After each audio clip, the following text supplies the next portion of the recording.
Hello and welcome to 10-Minute Elections. Today is Tuesday, June 9th, 2020, as once again I hope everyone is staying safe and healthy. So I apologize for the delay in the uploading of Fridays and Mondays scheduled episodes. We were just experiencing some technical difficulties on the channel, and as such we'll be combining those two episodes into today's June 9th episode, also announcing a slight change in the schedule of the uploads.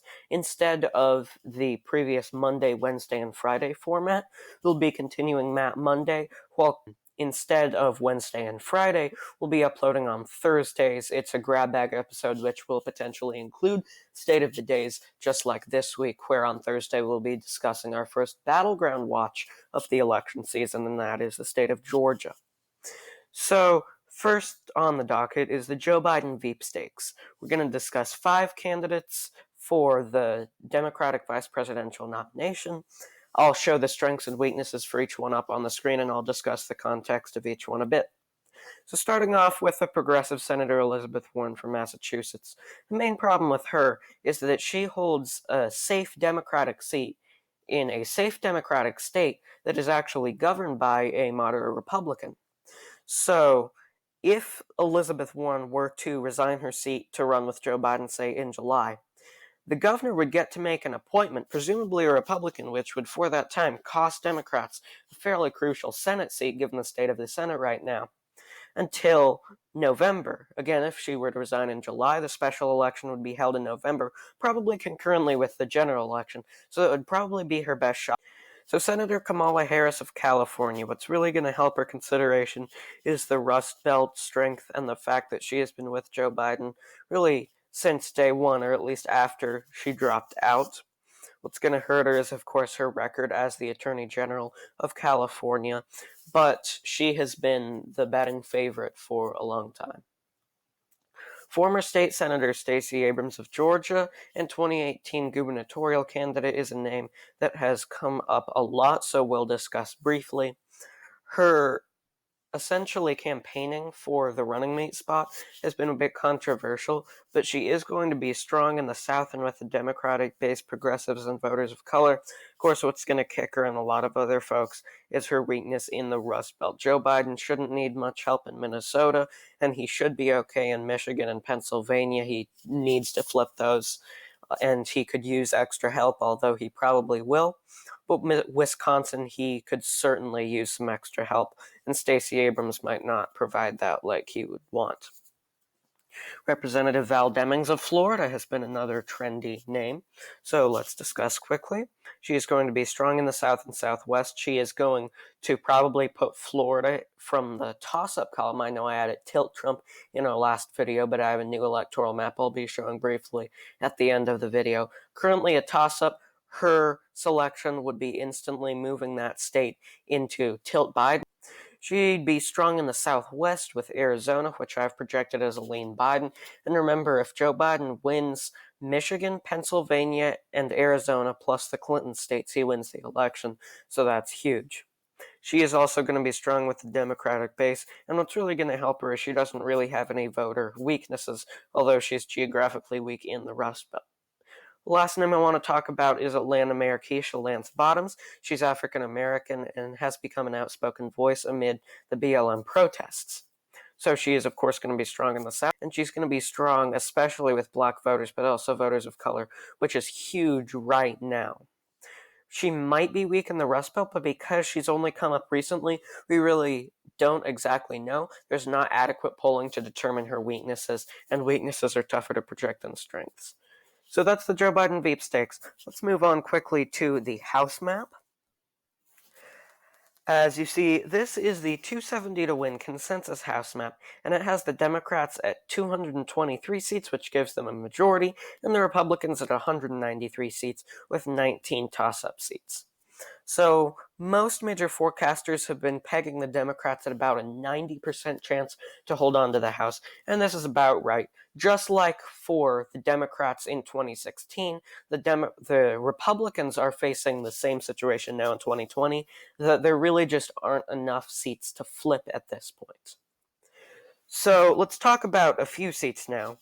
First one I want to talk about Xochitl Torres' small district in New Mexico. This was a district that she flipped in 2018, and that Republicans are mounting strong opposition to. I think this race is rightfully classified as a toss-up, as with Colin Peterson's Western Minnesota district. He is a very long time conservative Democrat congressman, or as it's called in Minnesota, Democratic farmer laborer congressman. Minnesota is trending slowly red. Hillary Clinton won it by 1.5 points in 2016, although Joe Biden should win it by more. I've actually classified it as a likely Democratic state. So most major forecasters have been pegging this race as truly a coin flip, and I think this is about right. I think this will be a race to keep an eye on. Colin Peterson being one of two House of Representatives Democrats to oppose the impeachment of Donald Trump on Article 1. Another district that I've talked about in our main State of the Day episode a couple weeks back is the 2nd Congressional District of Maine. Jared Golden, a Democrat, defeated a Republican incumbent in the 2018 blue wave, and he now faces steady opposition. This congressional district is always close at the House level. This will be one to keep an eye on, and this is a race that should certainly be within a couple percentage points. So another district is Justin Amash's district in Michigan. So Justin Amash left the GOP a couple of years ago over Donald Trump. He votes reliably conservative, but recently considered a presidential run before ruling it out and changed his party affiliation to Libertarian. He was the only non-Democrat in the House to support the impeachment inquiry and subsequent impeachment of Donald Trump on both counts. And although he probably won't win re-election, just judging by the fact that not only will a new Republican now win that primary, and it is a solidly Republican seat, although Democrats do have a hope, I think certainly the Republican will win this one. I would be very surprised if Justin Amash were to win re-election here. So another district is Oklahoma's 5th, Kendra Horn in Oklahoma. So Donald Trump won every county in Oklahoma in 2016. Oklahoma and West Virginia won every county. Those were the only two states he did so. So Kendra Horn was actually able to flip this district in 2018, and this was a district that really wasn't even on the radar. This was projected as a likely Republican district. Even in a blue wave year, there were a lot of districts that the Democrats didn't flip that they were expected to flip before they would flip this central Oklahoma district. So this one really took everyone by surprise, and although she's not going to be favored in 2020, this race is certainly going to be more competitive than we maybe would have expected a couple of years ago. So in North Carolina, not any specific districts, but with the new state Supreme Court rulings that struck down the extraordinarily gerrymandered 2010 Republican-drawn House of Representatives map. For context, this map was so bad, the popular vote for the House of Representatives in 2018 in North Carolina was 50-50. North Carolina sent 10 Republicans and 3 Democrats to the House on a 50-50 vote.